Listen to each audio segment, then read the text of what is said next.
all viewers, ladies and gentlemen. I'm here, Nohar Singh, filling in for Dr. Bisram. He's not available tonight, so I've decided to step in and try to see how best we could move this program forward. Globespan 24/7, it's been 6 years offering a community service for all the voices. The platform invites all political parties, civil and religious leaders to share their opinions and address concerns. Tonight's topic, in light of Miss Adrianna Young death, we want to talk a little about some of the inflammatories that has been engaging the airwaves and also to propose some systematic changes. So our panel tonight is the distinguished Professor Dr. Terence Blackman. We've all known him. He's been in Globespan quite a few times. Associate Professor of Mathematics at Medgar Evers College. The Honorable Albert Baldair, State Assembly District Leader. And also we have Mike Singh, who has frequent Globespan quite a few times already, and international affairs, trade, ICT, multinational security experts. He's got quite a bit of a long title there. Thank But I you. welcome all three gentlemen, and we want to be able to touch a little on what's been happening, but what's been engaging the airwaves quite a lot in the past week or so has been the song bites that are coming out from these rap songs, these lyrics that are coming out. And before we go into that topic, I just want to say this is why we want to address this, is that we also want to be able to make sure that at least the importance of this incident with Miss Adriana Young is not sort of subside or it's not drowned out by these type of inflammatory lyrics that's in our airwaves. So before I go there, I want to ask Devon, there's a little video that he's going to play, and it's more about the ERC statement that came out today. So we could start with that and then go into our discussions. The Ethnic Relations Commission was recently made aware of the song Good Like Jesus by Jamaican artist Vybz Kartel, which contains blasphemous and deeply offensive statements concerning the Lord Jesus Christ, central to the beliefs of the Christian community. As such, the ERC strongly condemns the contents of this song, which is profoundly disrespectful to Christian religious sensibilities and undermines the values of reverence, respect, and harmony that underpin Guyana's multicultural society. Baby Scallo has also been summoned to face the commission with regards to his song that contains blasphemous content against the Hindu religion. The ERC also wishes to clarify that the artist Richard Singh and Vision Clake, in relation to their song Chinese, have also been summoned to the ERC to address the contents of their song.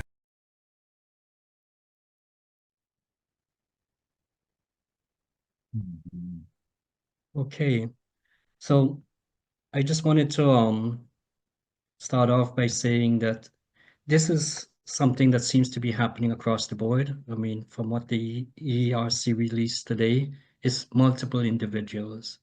And I want to start off by asking Professor Dr. Blackman to make some comments on this and how best we could be able to sort of engage our society to move away from these type of lyrics. Good night, Noha. Good night to Devin, Mike, and colleagues. Good night to the audience. I think it's perhaps a good. This is a symptom of what has emerged in the last few days, and I think this, what we see here is crude and offensive. It's distasteful. I've used in some places the word odious. I think that we have to do our best to move the conversation, particularly the conversation in Guyana, away from this. One thing I would like us to reflect on is, in a sense, I noted that, our responses have been to think of this in terms of the criminal perspective, to lock these people up who have kind of engaged in this offensive speech. And I want to caution us that insofar as we find this deeply reprehensible, arresting musicians for offensive speech, in a way, I think, at least from my perspective, it doesn't build a respect for the religion. So I would say this is deeply reprehensible. It must be condemned. It must be condemned strongly, as the ERC noted.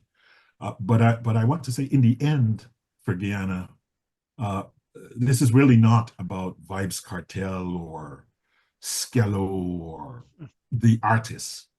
It's really about the country that we're trying to build. It's about the democracy that defends rights equally. It's about a democracy that applies justice in a consistent manner. And I think that we have to resist the temptation to I had to kind of bring Salman Rushdie type behavior to our country. Guyana is a remarkably plural and tolerant society, and I think we have to guard that very well, or else I think we'll be trapped in these ethnic prisons, kind of unable to distinguish between what is offensive and what is oppressive, and unable to really distinguish between real dissent and danger. So I think we should strongly condemn, but I think we should avoid the use of bringing state power to arrest people in this context. And I'll listen to my colleagues for their views on this matter. Albert, what's your comments Yes, on it? I thank you for your introduction, but I also want to state that my appearance here is as a former state prosecutor, police legal advisor, and current law in Guyana, because of the fact that the factors here ought to be dealt with from that perspective, rather from as an elected official here in the Little Guyana, the largest diaspora outside of the United States, outside of Guyana, sorry. I agree with Dr. Blackman, but this may be part of an institutional problem that raises its head. Every time there are conflicts like these, there are many race baiters and race mongers who are going to try to jump on the bandwagon and separate the society. Now, I was thinking ahead that as long as there's no solution to Adrianna Young's death, there will continue to be these offsprings, so to speak, these divisions and so forth. I think that I will call upon President Ali to do a simple thing. Invite Scotland Yard, the Royal Canadian Mounted Police, or the FBI to conduct a thorough investigation here. Put this thing to rest, because as long as there are questions out there as to how Adrianna Young died, and by the way, I want to convey my deepest sympathy and pain and sorrow to the family and let them know we continue to mourn for them and we continue to find solutions.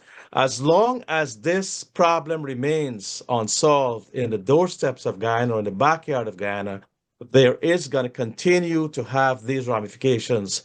And unless and until there are solutions to this problem, that is a completion of the investigation, whatever direction they may come, signed by authorized designated officials answerable to their FBI and these other agencies I've mentioned, this thing will continue to grow. There will continue to be opportunists. There will continue to be other folks who want to capitalize on it, and Guyana will continue to be divided. And it may have long-term repercussions for the present government continuation of holding on to power in Guyana and any other parties who are going to contest, because this thing has gotten a lot of heat. I've never seen a case that has attracted such publicity internationally and nationally, and it's not going to go away. And I think I heard the president say that he's not going to be he did his best and so on. It's not whether he did his best. It is what is entitled to a citizen of Guyana in such questionable circumstances. What is your public duty? And your public duty boils down to this. Have an independent, respected investigator who has no conflict of interest and one which can bring a solution that there was a crime or not in this situation. Thank you, Albert. Mike, I know you're anxious to get into Miss Adrianna Young, that part of the discussion. We all are very anxious, but I wanted to just kind of dovetail back to Dr. Blackman comments. I want to hear from you, Mike, the social impact of these type of lyrics. I mean, the Hindu community are grossly offended. The Christian community are also grossly offended. And these type of entertainers are being given a pretty much large stage in our communities, in our society. So let's talk about that first, and then we'll, move into the Adrianna Young debt. Okay. Thank you, Nohar, and I thank my other colleagues. Good evening, everyone. Very impressed with the elected Councilman Baldio's presentation of the inescapable facts. For a moment, I thought, I'm sitting at a hearing of the World Court. Let's begin with Vybz Kartel. He's no paragon of virtue. He's no role model. He's a convicted felon. He's been involved in all types of things, from murders to drug trafficking in Jamaica and elsewhere. But he comes to Guyana. He's given the red carpet welcome, compliments by the president of Guyana and sidekicks of the ruling party, Kashi from Shanghai. Vybz Kartel was invited to the State House. In fact, he was met upon his arrival at Timeri with individuals wearing the presidential pin. He came through the VIP lounge. He was given all the VIP treatment he could have been afforded. He had a joint press conference with the president, who took him into his culinary facilities for cooking curry chicken or chicken curry, so I'm not offending anyone. And having a press conference, he's promoting his rum.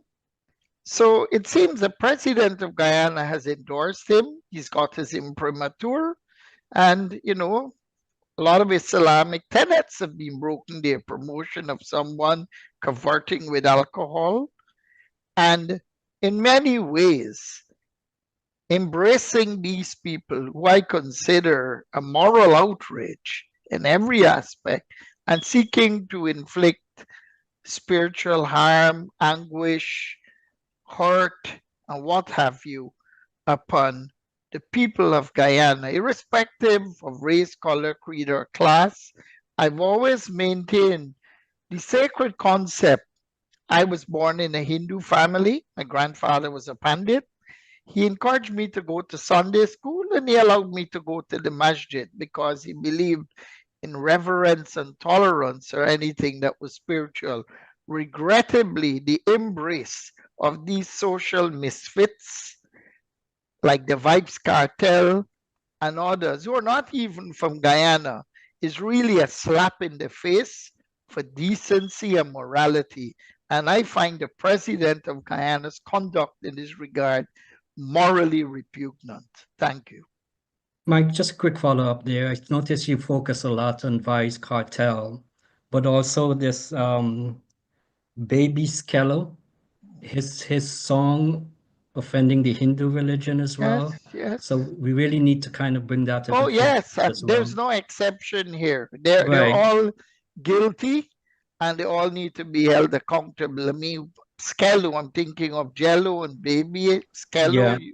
And then Chinese, I saw that, and I found all of these things. Yes. They're very lucky they're not living in Rwanda. Yeah, okay, because Mike. it's against the law for this. And I think our ERC finally woke up from their deep slumber. Thank you, Mike. Dr. Blackman, now that the panel has essentially condemned these type of lyrics, any quick recommendations in addition to what ERC is doing? Any additional recommendation a solution No, to well, these I things? mean, thank you. I mean, I think I will counsel what I counseled before. We have to learn how to be patient in a democratic society with offensive people saying offensive things. I think we have to learn how to educate our young people about the moral choices that they're making, the choices that they're making in thought, the choices that they're making in word, the choices that they're making in deed.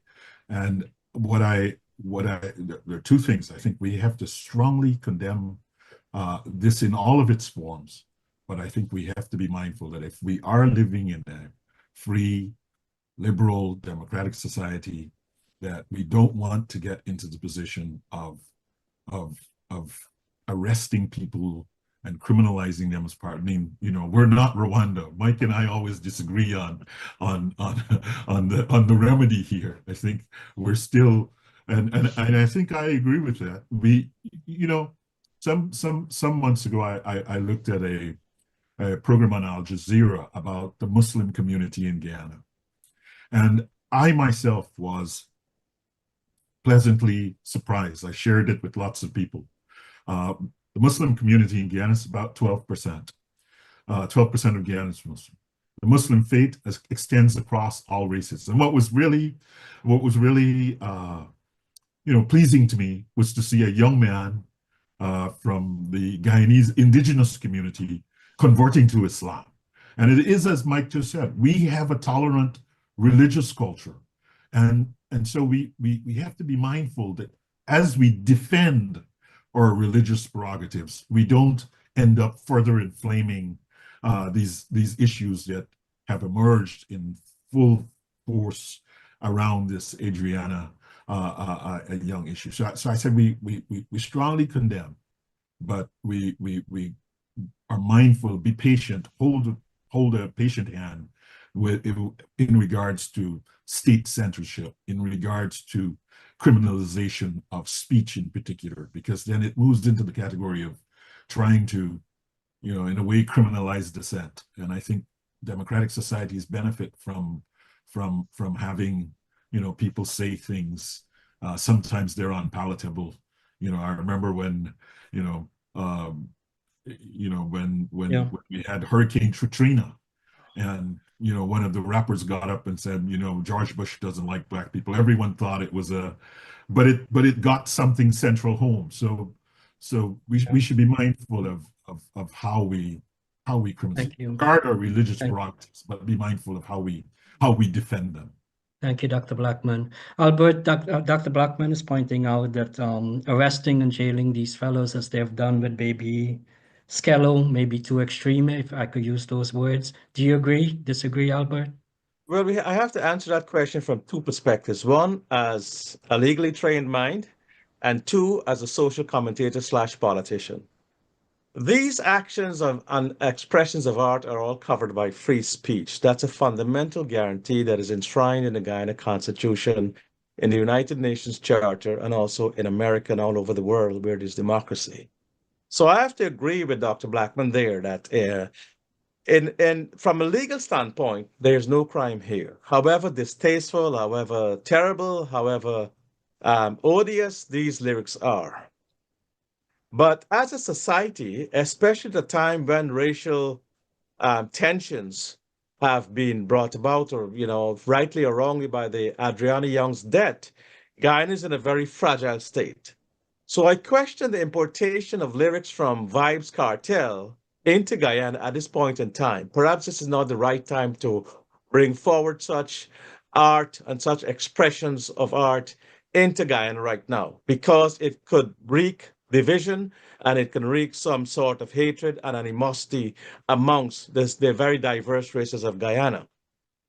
So that may be a wrong move in giving them that kind of red carpet treatment as described by Mike, which I learned from. Once they've given that kind of treatment, you seem to be condoning, we don't care about any other races. We care about Vybz Kartel more than, the young family. That is the perception that it conveys, and that is a very bad political move or political reaction to the kind of crisis we have. At the same time, we have an even bigger problem. We have Venezuela chomping at the bits and actually going recently and saying, well, we're going to go ahead and appoint or have elections for our so-called governors of Essequibo. So Yeah. this is not just coincidence. This is something that gathers from all of this and comes out as a reaction of the division caused by these lyrics. But yes, I don't think they should be charged. I don't think they should be sent to prison.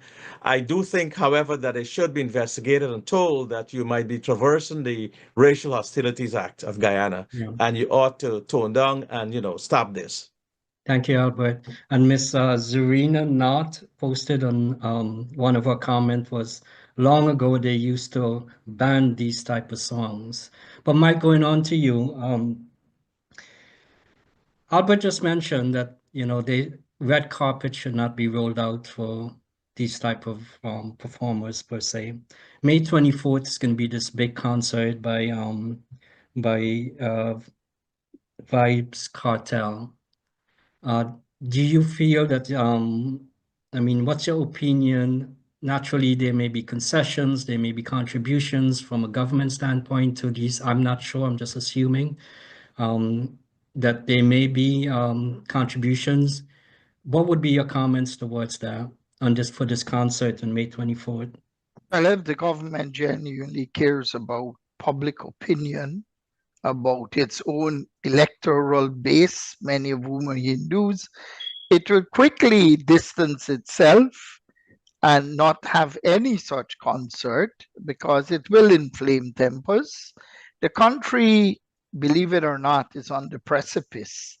And if you're going to add another nail to the proverbial coffin, things can go haywire right there and then. And I think the government ought to re-examine the consequences of continuing down this path of self-destruction. I also believe Guyana needs to have genuine healing, forgiveness, and reconciliation. And this is where we need the likes of the Gandhi Center for Peace and Nonviolent Change and the Martin Luther King Center in Atlanta to come in and bring everyone to the center. Unless we are in the center, nobody is going to benefit. Dr. King once said, we learn to live together like brothers and sisters in humanity, or we will suffer like fools. We will perish like fools. I had the honor of having met, I told Professor Blackman, of one of Dr. King's closest foot soldiers, the late John Lewis, who had such an remarkable impact on my life, and God rest his soul. I spent so much time with him, learning, He said, Mike, if you're ever going to get into trouble, let it be the good kind of trouble. He even said to me, if you were of age, you would have been with us on that bridge in Selma. But I wasn't there in the 60s, but I went for the 50th anniversary and I walked that bridge. And, it touched my soul. And Guyana could go in a very bad place unless people pull back, take stock. Because once you go over the edge, or once that genie comes out of the bottle, it's hard to put it back in. So the president has all the cards, like Mr. Dapalio said, ask official investigation. And I don't think they should go ahead with this concert because it's going to say to people, you really don't care about our pain and suffering. Yeah, thank you, Mike. Thank you. And so, Mike, I extracted from your comments there needs to be a broader social discourse in terms of, the effects of this on our society. And of course, the takeaway from Dr. Blackman, this is, jailing for these type of lyrics are a bit extreme. And Albert Baldir mentioned about the ability for free speech per se thus covers under that. So I want to move away now from that. I mean, we all in agreement, we condemn this type of lyrics, and certainly we want to be able to have that social discourse. Moving on to the second part of our discussion tonight. the handling of Miss Adriana's young death. It's a situation that has brought most of the nation together. There have been some voices that are basically posing different type of questions and comments, but I believe the majority of the nation, and not only in the borders of Guyana, but also it has extended to United States, to Britain, to Canada, it's become global. It's become global. And I think to that extent, we also want to be able to continue to say to the young family that we all still in support. We're in support of you in this time of your distress and your losses. So I want to just pause there and ask Dr. Blackman if you could just take, 3 or 4 minutes to kind of bring us up to date or give us an overview where we at in Miss Adriana's death, and then we want to move towards proposed systematic changes, because what came out of this was a breakdown of the system itself as well. And I think in honoring Adriana's, we fixing or attempting to try to fix the system would be essential. So, Dr. Blackman, do you want to just give us a quick overview? Well, I maybe first I should say for folks who don't know, and I think there are very few people who don't know, the story of Adrianna Young, an 11-year-old girl who died tragically in Tushin, and in some very real way, this untimely death has sort of really shaken the conscience of Guyana. Adrianna, it seemed, entered a pool on April 23rd. She was surrounded by adults and peers, and if I'm to believe some of the photos that have been shown online, it appears that there's a photo where she's in the pool at 1:29, and then there's a photo at 1:33, and she's not in the pool anymore. So she's gone, and it's not immediately clear what happened. And I think what has followed, I won't recount all of the details, but maybe at a high level to say that kind of what has followed is really a complete, it's not clarity, not compassion, but what we've seen is confusion. What we've seen is silence, as Albert Valdio noted. What we've seen is absence of credible accounting.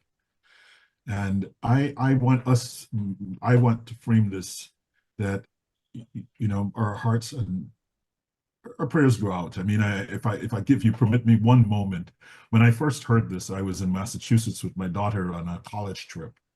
And, this story came to me in the night when we had come back to the hotel, and my wife and I lying in one bed, my daughter is lying in the other bed. And, hearing her breathing next to me and following what was going on, I didn't sleep until 4, and I haven't slept until 3 or 4 since this event. So I want to say that my heart really goes out to the parents of this child and the family of this child.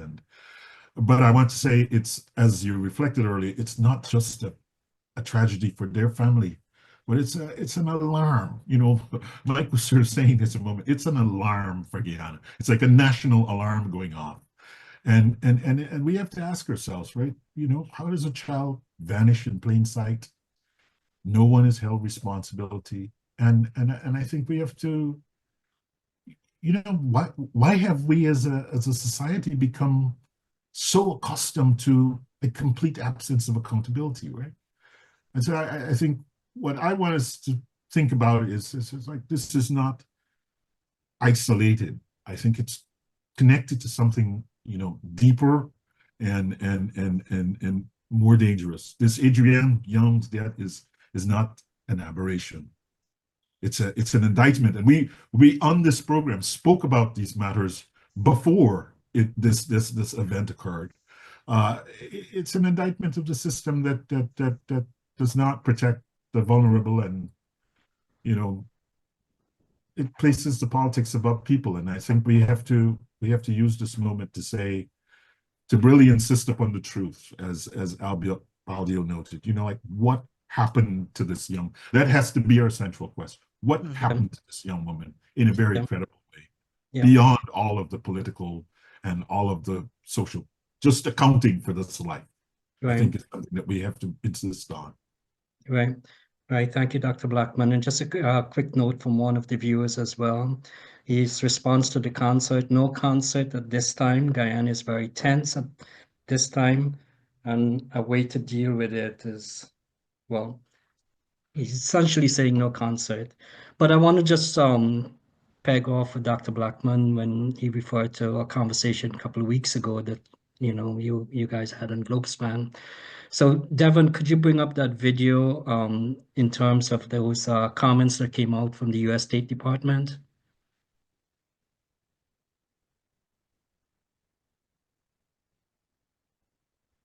Okay. So Devon, it's very difficult for me to read this. This is one of my first time, but let's see if I have it on my phone. Is it narrated, Devon?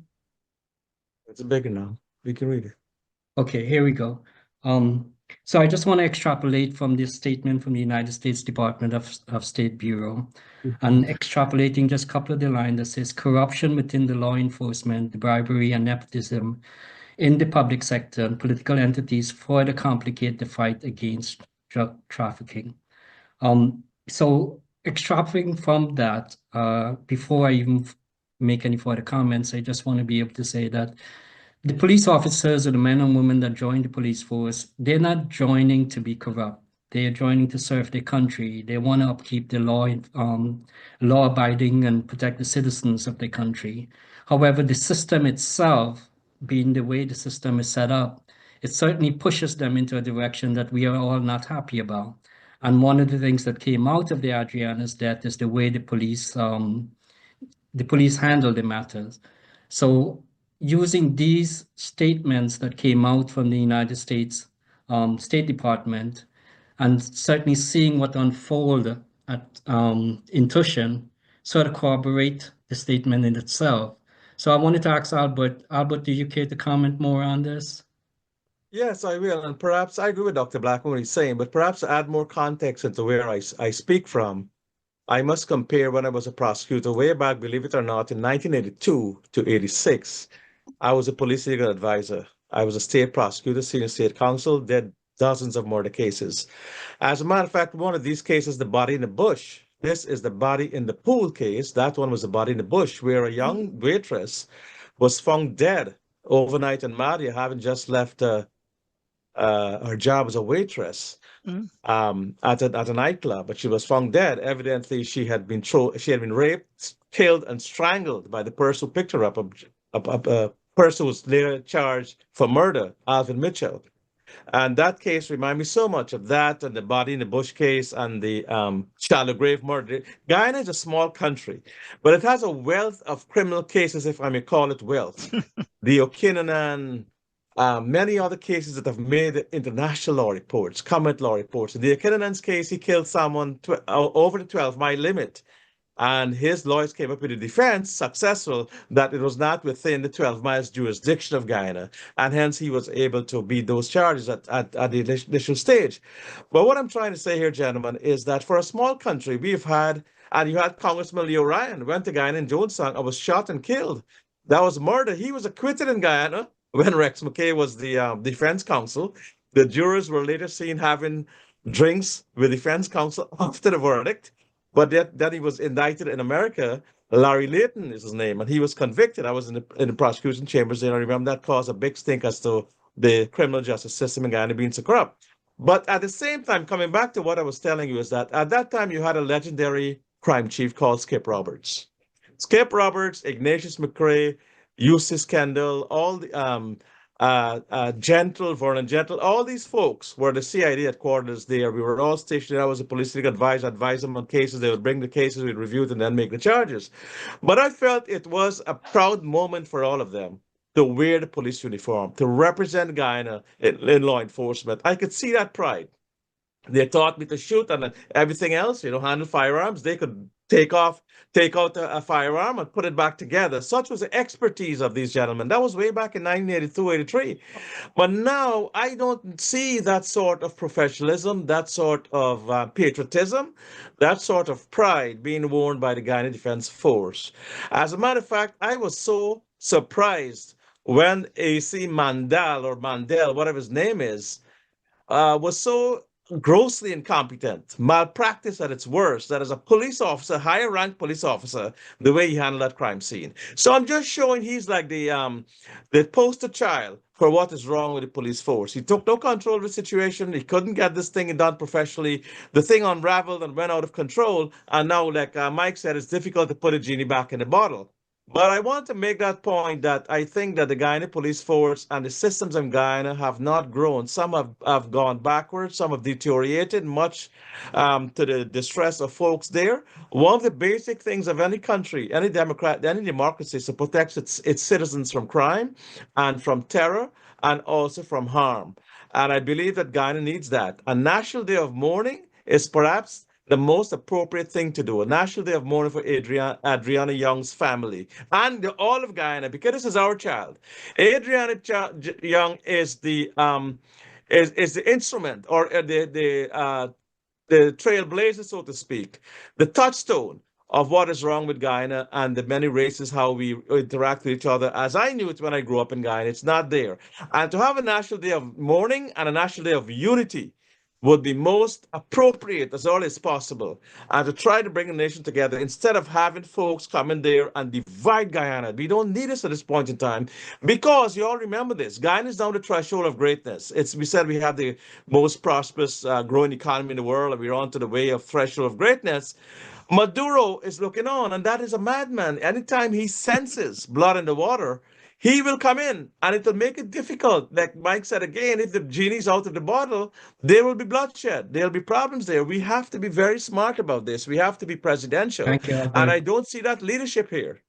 Thank you, Albert. Thank you. And Mike, your comments on this situation and even the statement that came out of the United States State Department? It's ironic, the very things we spoke about in that specific Globespan interview, when the report came out, less than a week after, the irony is some of those very concerns came to light with the girl's sad passing, demise, murder, and then the total breakdown of law and order and the anarchy that took hold of the streets. It all stemmed, if you read the report, a lot of these problems were basically as a result of the very shortcomings and deficiencies in what you are forced to call the Guyana police force. It's a force of rogues. As Mr. Baldeo said, malfeasance, incompetence, it's all there, but this didn't happen overnight. This has become, part of the whole institutional makeup of the place. In fact, the country has now, the Guyana police force has become, a barometer of nepotism and mediocrity, if I might be so blunt. I endorse the district leader call for a day of national unity and prayer, and I like to say reconciliation, and we invite all civil society, labor unions, religious bodies, human rights, transparency, everyone, the diplomatic community, the government. We invite everyone to meet in a common place, put your ego aside, and let's honor Adrianna's memory, that her death has not been in vain, but it becomes a rallying point, a call for consciousness, for tolerance, for forgiveness, for healing and reconciliation. And I think you also touched on it, Nohar, that this thing had gone global. I never sent anything to colleagues of mine in Colombia. I never sent anything to people in Thailand. But when I was speaking with them, he said, "Oh, Mike, this thing in your country, it's very bad that this girl got killed. I said, how did you know this? They like send it to you. He said, no, it's all over social media. I spoke to a colleague in the telecoms business in Thailand. He said, what's happening to your country? We're seeing all over social media, folks in New Zealand, in Australia, even one guy in Kabul said, it seems like Georgetown is more dangerous than Kabul when he saw all of this violence. The thing has gone viral. It's gone. I don't know how you could make over Guyana's image. The only way you can do this is to prove to the world that you have the maturity and you're capable of doing what's right all of the time, not some of the time. And I like to also say to the parents, I do have your daughters. I've never met her, but I think of your loss and I keep you all in my duas, in my prayers, my contemplation, and ask the Almighty to Allah to give you the strength and the resolve to deal with this painful loss. But we can't move forward unless we come together. We need a coming together at the center. As Jesus Christ Thanks, said, Mike. you must be thy brother's keeper. Yeah. And Thank you, even Mike. President Obama and I spoke about this. Yeah. Thank you, Mike. Thank you. And one of your biggest fan, Rajendra Singh, he said, good luck in getting the political opposition to join the PPP government in the National Day of Prayer. We just hope this is not a political issue, Rajendra. It is our hope that this is actually a national issue. And as mentioned earlier, it goes beyond the political parties. And it's an incident where the entire country and every Guyanese from every walk of life basically has an interest in this. Just a couple of house cleaning items I want to do, but before, well, one of it is that we receive a note from Mr. Prasad, Mahabir Prasad. Mahabir Prasad wrote a book lately, and he wanted us just to mention this on his behalf. The book takes you into the untold history of British Guyana, where indentured Indians and African slaves lived, labored, and endured under the British colonial rule. His book is called On the Sacred Rivers. And if you're interested in getting his book, you could call 1-844-714-8691. So that book is written by Mr. Mahabir Prasad, and he just asked us if we could be able to mention that on it. Secondly, I also want to remind everyone that, Globespan does have some goals. Our goals are really to build a society that is much more informed from all sides. If you notice, most, if not all, of Globespan platform, we try to bring multiple voices onto the platform. So we are basically not listening to just one side. We are much more informed. We also want to see about a society that can reason together.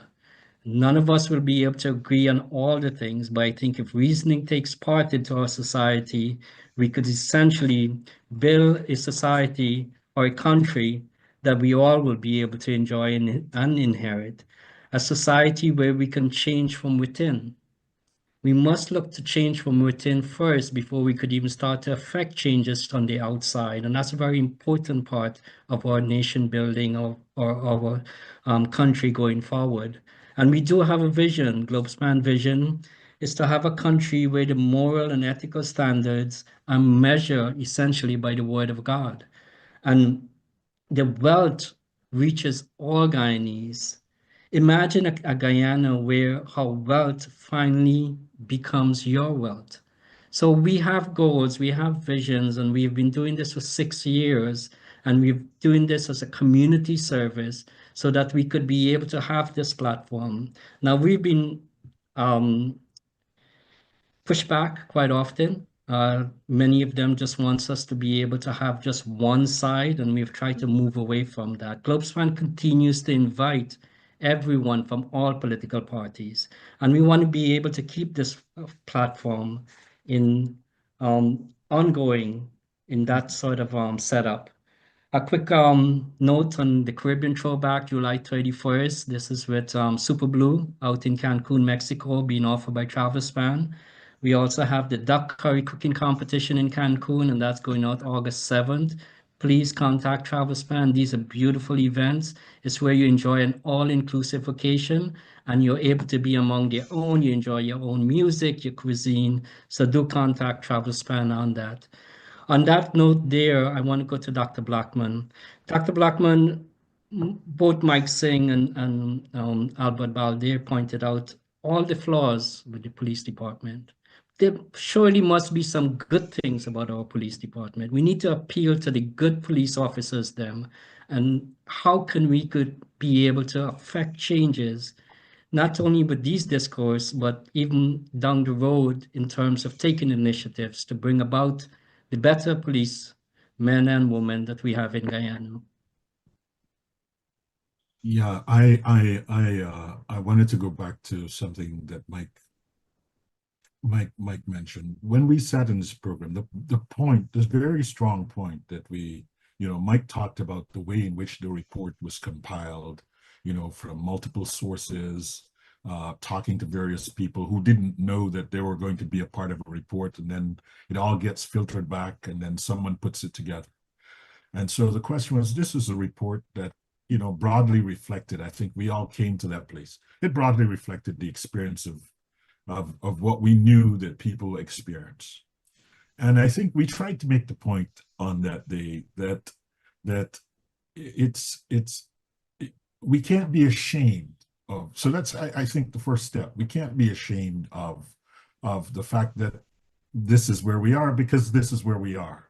And we have to embrace it. And I think that is linked to, this public response of like suspicion, silence. The Guyanese citizens will struggle to accept the official narrative, right? That this was, a straightforward case of an accidental drowning, right? People are asking, and reasonably so, and hopefully that, and the point is, there's not enough space to in the political sense to kind of really respond to the issue that is at hand.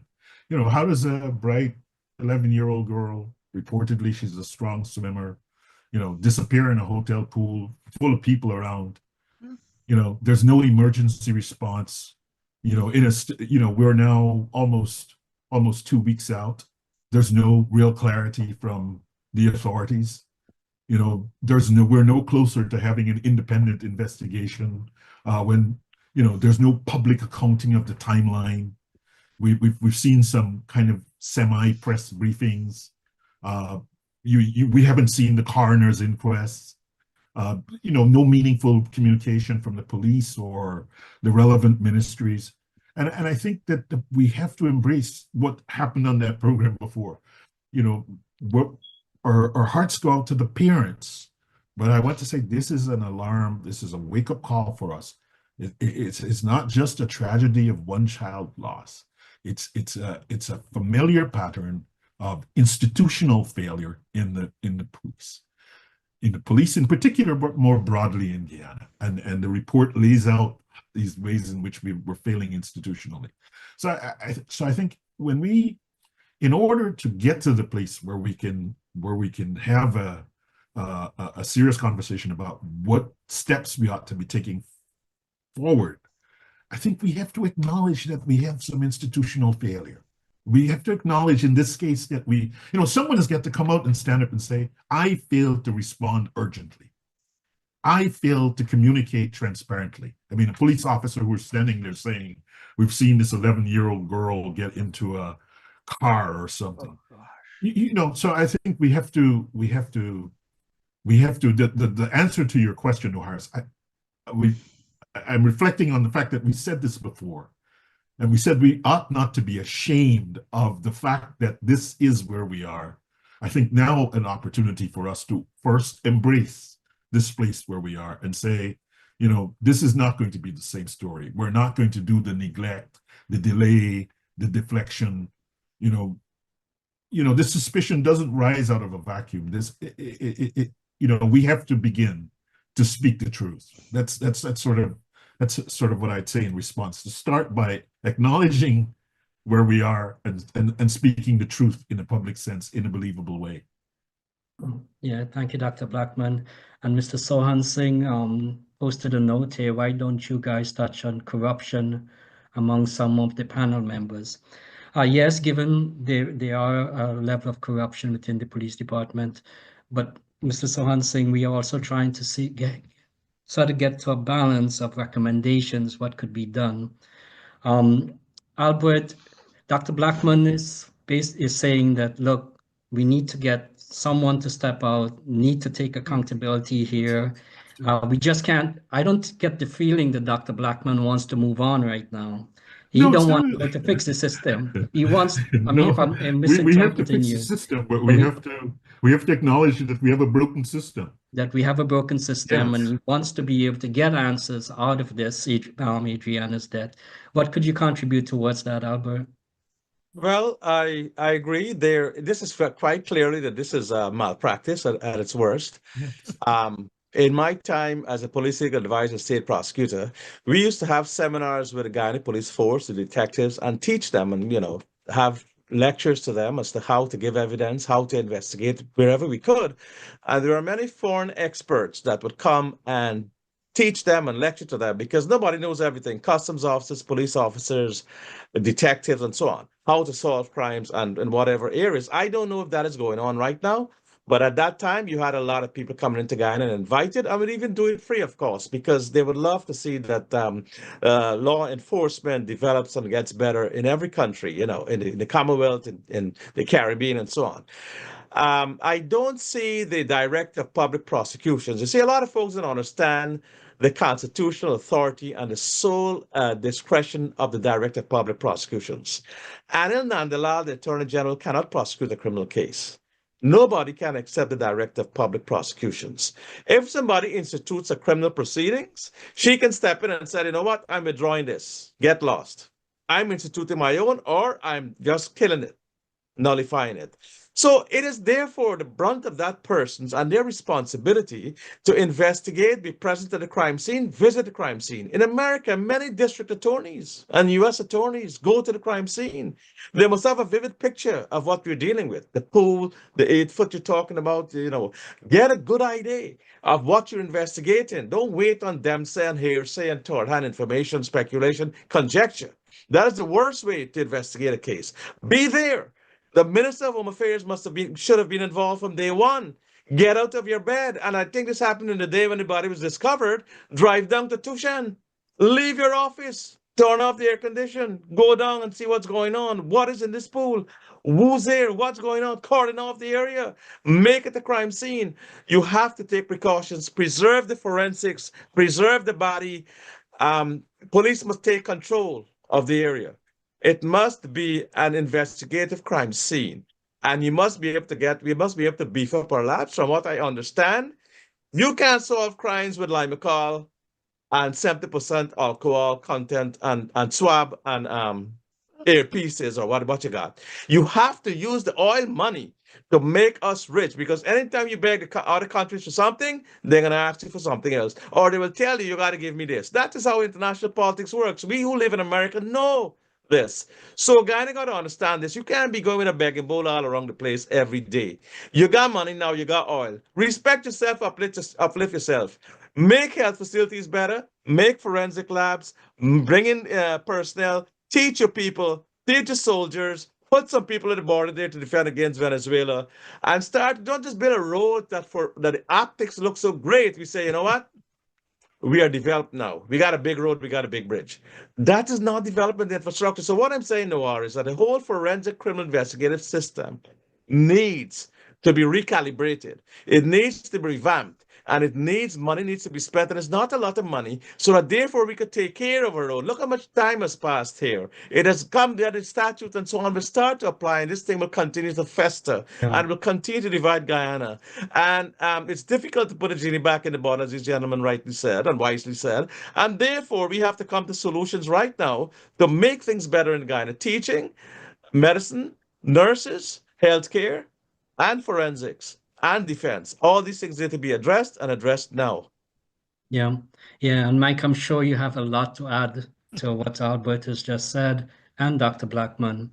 But I also, in your comments, Mike, I want you to shed light. Is it our understanding that the request for the FBI investigation, that's not going to happen, Mike? Could you comment on that? Yes, first of all, let me say, Mr. Baldio, before the police could do anything, they need to take charge of their senses.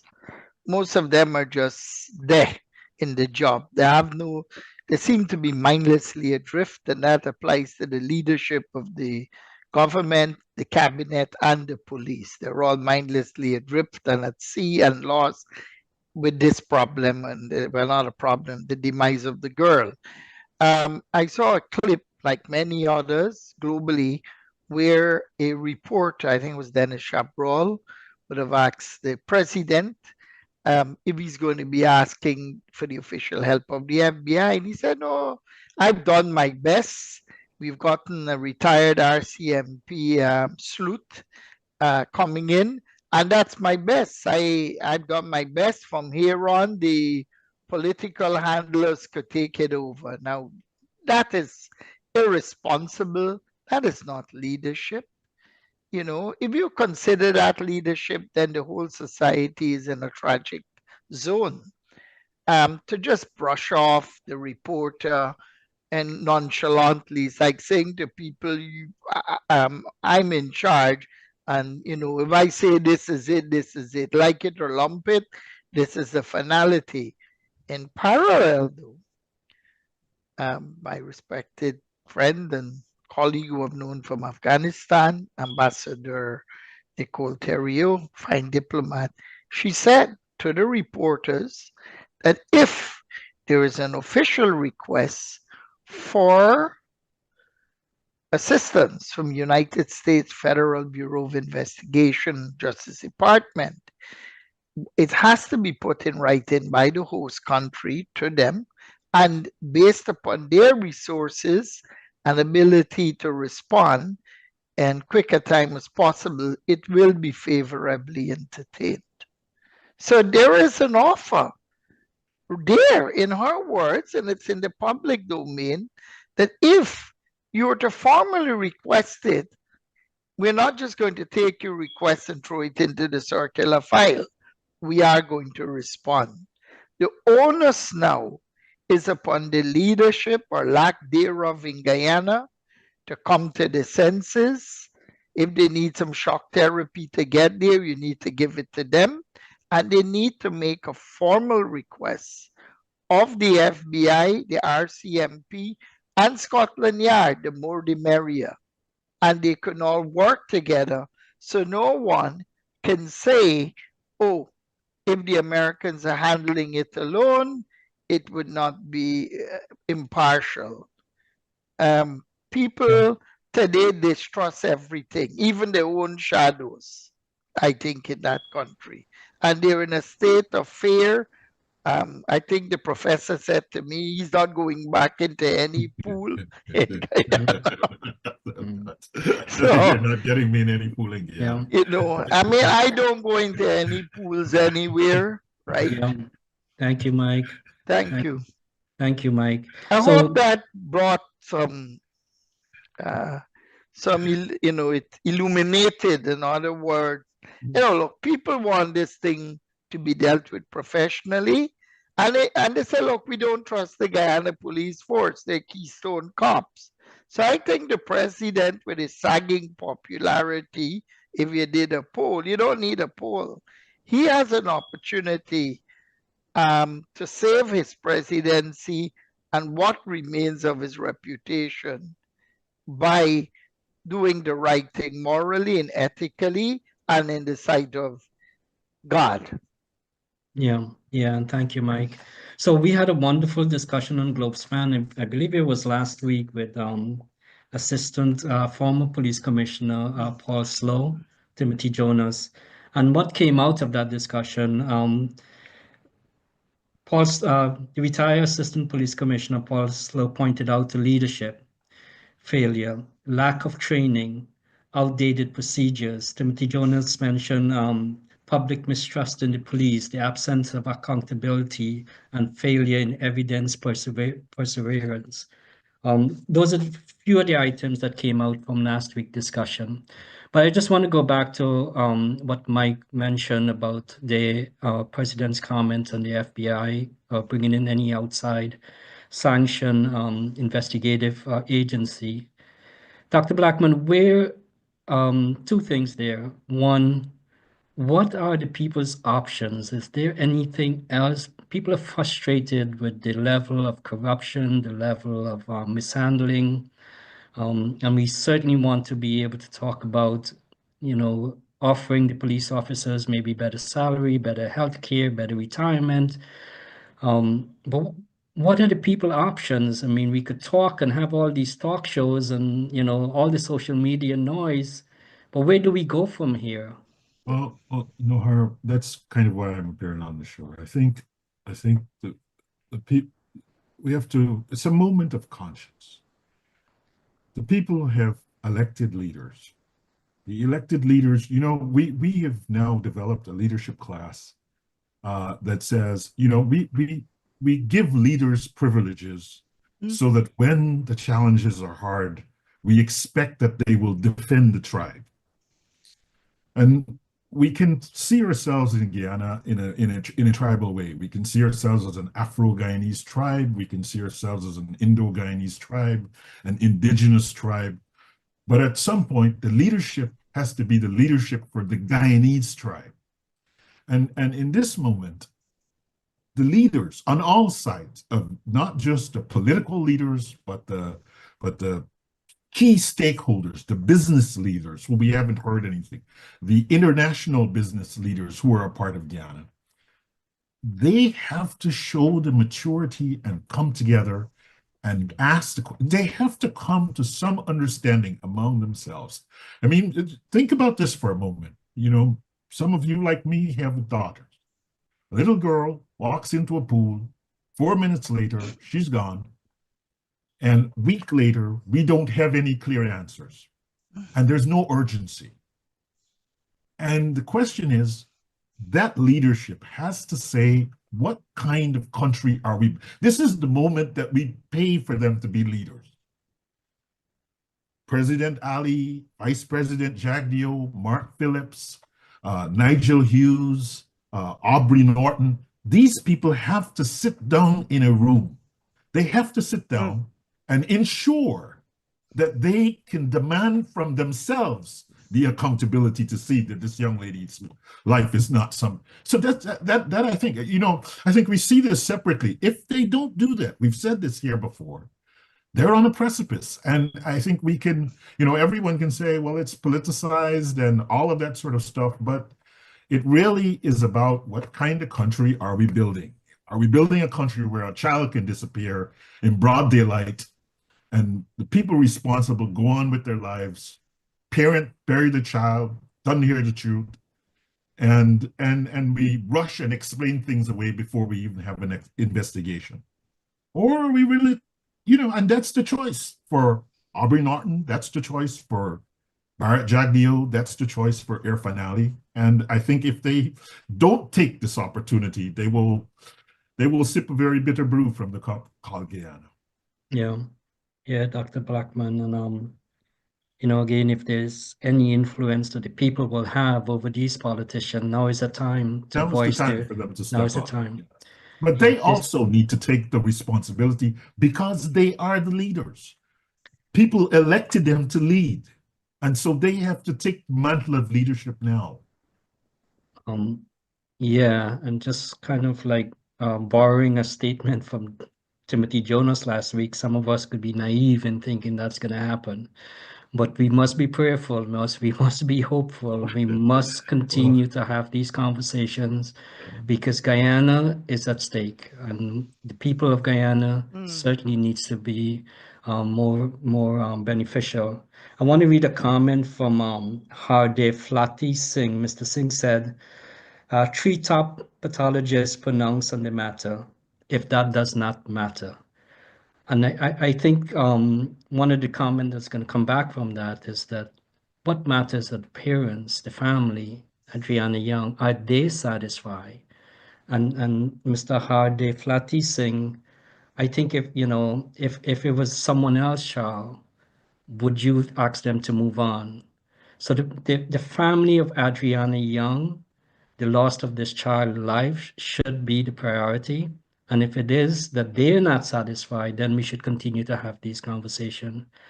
Mr. Baldero, Dr. Blackman feels strongly that this is a moment in time. It's a crucial time for the country, and the politicians need to get together and have this conversation. He's asking for that.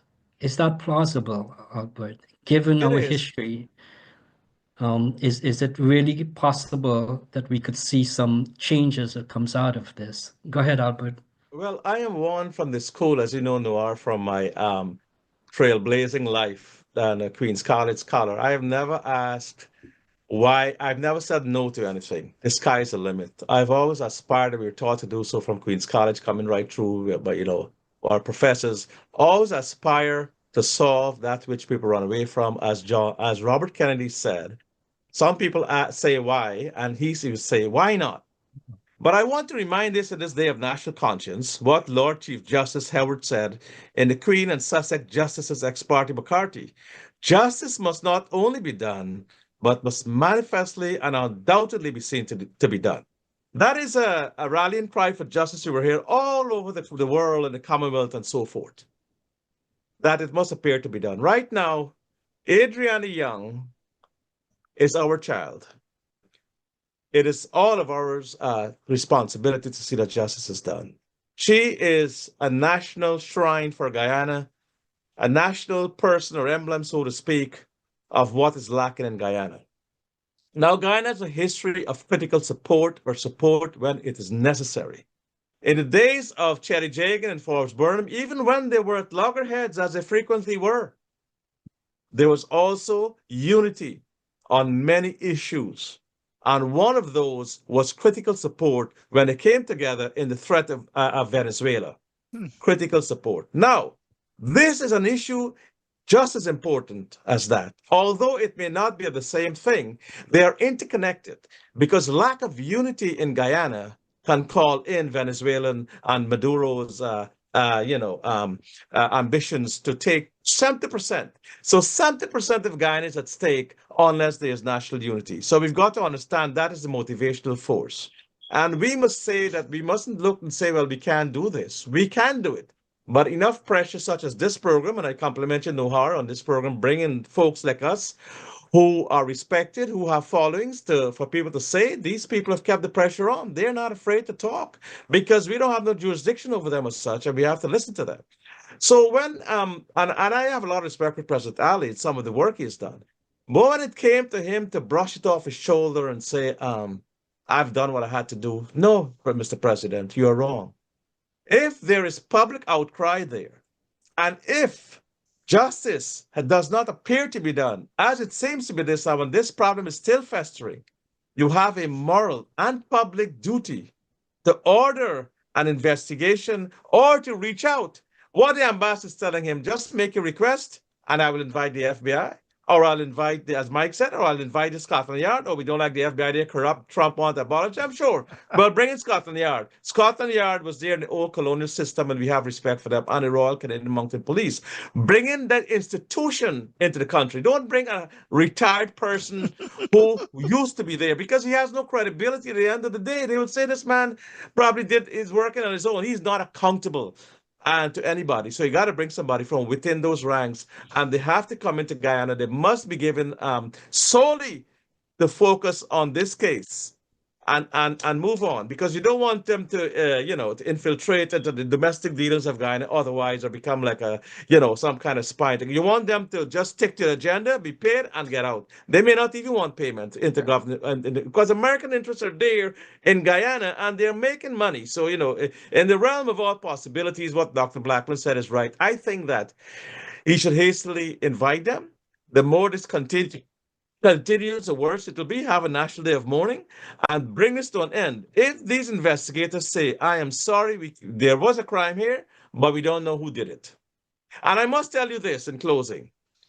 If it is sprung from the toxicology, as a prosecutor have done and prosecuted thousands of these, dozens of these cases and got guilty verdicts, if the toxicology report shows that that water in Adrianna Young's bloodstream or in her lungs was from the pool that might have been removed and not tap, it has pool water inside, and that she may have been drowned externally of that pool, then that would be a crime. So there's a realm of possibilities here that we have not yet explored, ruled out. It is still a very active criminal investigation. So we have to bring it to a logical end. Yeah, thank you, Albert. Mike, again, I just want to go back to the people. What are the options here, Mike? Any that you could offer at all? I mean, I understand what Dr. Blackman offered, and Albert agrees to that politicians need to get together and discuss this. But Mike, anything else to offer? Oh, yes. The diaspora has a vote in American politics, and they need to lobby. They need to have meetings.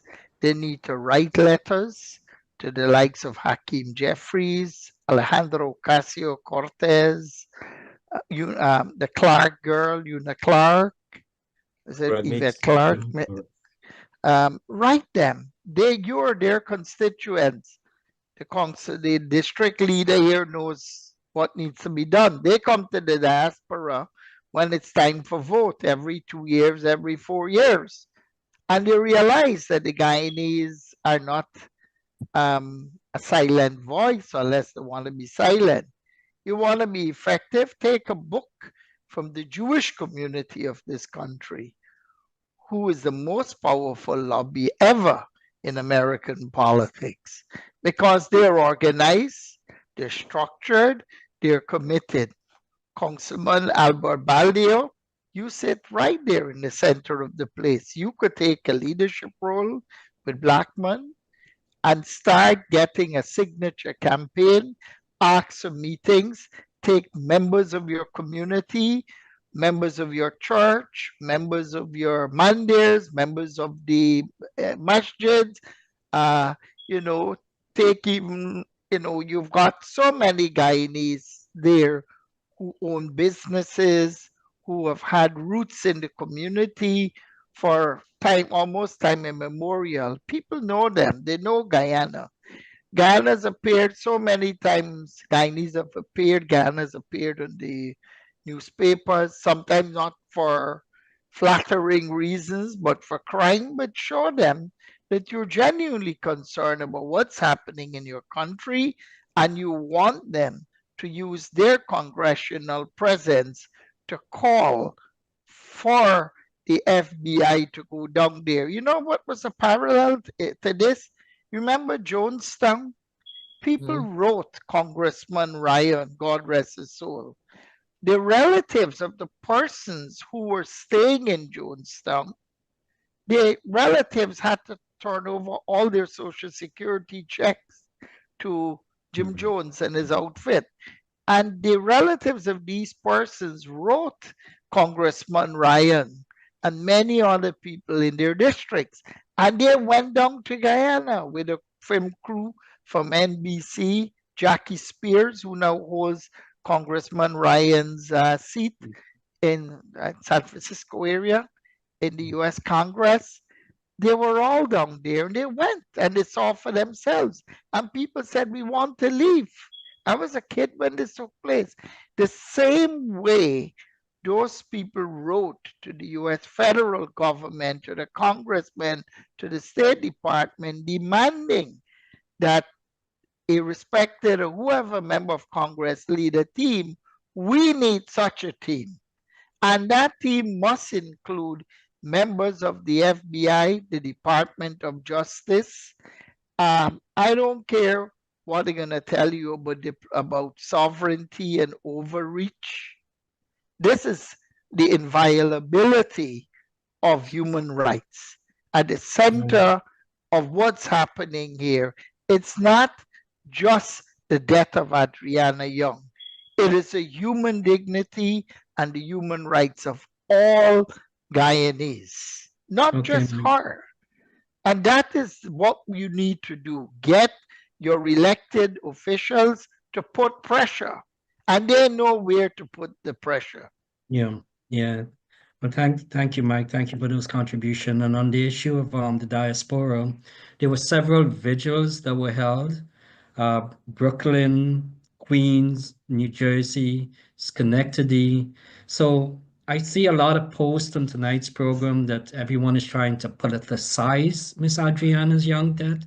I don't. I think it's a national problem if Guyanese of all walk. Um, the politicization, I really don't see all of that. I see more of people's interest. People wants to see the system change. People wants to be able to benefit from a much more better law enforcement department. So it's a combination of things, but at the same time, I think we all need to keep Miss Adriana's young death in focus. And also, we want to be able to mention there's been many children that's gone missing. There was a young man at that same hotel that went missing a couple of years ago as well. So we should all, sort of keep all of that in mind at the back, when we're thinking through all of this. We're coming close to the program. Dr. Blackman, probably about, I suppose, about 3 minutes the most on your closing statements. Yeah, I wanted to respond to the remark of the politicization. I think this is the point. Is what we have to decide, are we ready to build something better in Guyana? We have to decide whether or not we want a republic where the justice is not selective. We have to decide whether we want a place where accountability is not an option, is not optional, like we saw in this circumstance. We saw tragically in this circumstance. We want to be in a place, is it going to be a place where every life matters, and not just the people with money or power or proximity to state actors? Is this going to be a republic where the institutions like the police force and the hospitals, etc., serve people, and where, if a child dies under murky circumstances, it's not a footnote, right? And so the point to your listener, and I hear this, but I think it's important that we kind of just rise above this. And this is what I'm talking about, our leaders. It is going to be about whether we're going to be willing to look beyond the narrow politics, PNC and PPP, and look to the deeper humanity and say, if that's my daughter, that is not what I want for my daughter. And you have to see my daughter and your daughter as equally valuable. And you have to see my daughter and your daughter beyond ethnicity and demand something better for my daughter too. And I think that if we this is what we owe to Adrianna, but not just to Adrianna, but to every little child that is growing up in Guyana now, looking at this. Imagine you're a little 11-year-old, you're looking at how we're doing this business. What faith do you have in the republic that you're growing up in? You are not into politics yet. You're an 11-year-old child playing a little cricket on the street, going to school, and you're following the news, you're watching the TV, and you see that, you could just disappear. And there might be a little row and people might break up some things, but then things just go back to normal, and it was as if you were never there. And I think we have to recognize that it's beyond politics. It's beyond ethnicity. It's beyond being close to some state actor or another. And we have to see that the world is watching, like Mike just noted. The world is watching us, and history will remember what we do here. And I'm not taking the position on, someone noted, yes, I am quite aware that the pathologists found their is that this death is consistent with drowning. But all of the other things suggest that if she drowned, there are multiple causes. Either she drowned accidentally in the 4 minutes that were there, and you can, if there's evidence to support that, I'm perfectly fine. But much of the evidence seems to suggest that something else could be at work. And I think reasonable people can see that without claiming a political motivation. Yeah. And I think we can't miss this moment. That's where I want to end. We can't miss this moment. History is watching us. Yeah. Well said, Dr. Blackman. Well put. You put that in true context. Mr. Albert Balder, 3 minutes. Brothers and sisters, this is a national and international issue. We are not here for any sort of benefit. We all have Guyanese ancestry and proud heritage and patriotism. That is why we take our time to come on this show. America is no bed of roses. Each of us will tell you we've had to struggle hard and struggle through granite ceilings to get where we are today. And we have never picked up gold in the streets. So respect where we're coming from. We're here to help. We've developed ourselves mentally and otherwise, building on what we already were in Guyana intellectually, and we've offered our services to help this. You do not want the United States to remember Jonestown and remember Congressman Ryan and the corruption and all that went on there, for them to hold an international inquiry or to start holding fact-finding missions and sending subpoenas and so forth. What you want to do is understand this. Charity begins at home. Charity begins from your doorstep. So all the leaders in Guyana and so-called leaders and pontificators, you need to come together. You need to humble yourselves, come together in national unity. Look at Adrianna Young as your child or your granddaughter and understand that most of us came from those humble beginnings when no one could speak for us. Now that we're grown men and big men and women, you bet your bottom dollar we will speak for her. But that is unnecessary when Guyana is supposed to be surging and becoming this great country. How can we be a great country and we have to go with a begging bowl and ask for advice and help? When within our own structures, we must make them stronger.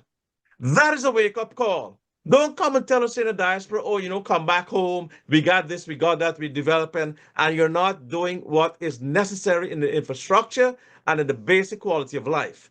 So I call on all politicians to come together. This is a call for national unity, national conscience, the exercise of common sense, and to make sure that you can come together and build bridges with each other. Because if you do not, Guyana will go down the abyss, as Dr. Blackman said, and Mike said, of the genie out of the bottle or in the road of never return. And this is the golden opportunity you're throwing away. So I call upon everyone there, come together, exercise discretion, greet each other as brothers and sisters. Let Adrianna Young be who she is, a heroine and someone who can unify the country.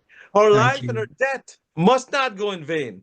And as elections come round, we must go together as one unity, forge in a rich history and a diversity that is unequal in the world. Be proud of who you are as Guyanese. Thank you, Albert. Well said, well said. And just taking a couple of lines from Dr. Blackman, we need to be able to look at each other through the lens of humanity. We are all human beings, and we need to recognize that so our society could reflect those type of the way we look at each other. Mike, just a few 2-3 minutes, Mike, and we done. Go ahead. Everything the two distinguished speakers have talked about, I endorse. However, between 2000, 2002, 2003, there were over 400 murders in Guyana during the so-called crime spree, from Lusignan to Linden. It's all cataloged there. Monica Reese, you go back. All those murders need to be investigated, not just Adrianna. Adrianna has been the rallying point. But the fact that 400 plus persons between 2000 and 2002, 2003 were murdered, no one has been held accountable. This is where you need the International Criminal Court in The Hague, Karim Khan, to step in. Briefs must be prepared, delivered to him, and then he must be given full support to send a commission of inquiry into investigating each and every murder, no matter how long it takes. No stones must be left unturned. Humanity is on trial in Guyana today. And as Gandhi said, you must be the man in the mirror. Michael Jackson epitomized that in a song almost 30 plus years ago, The Man in the Mirror.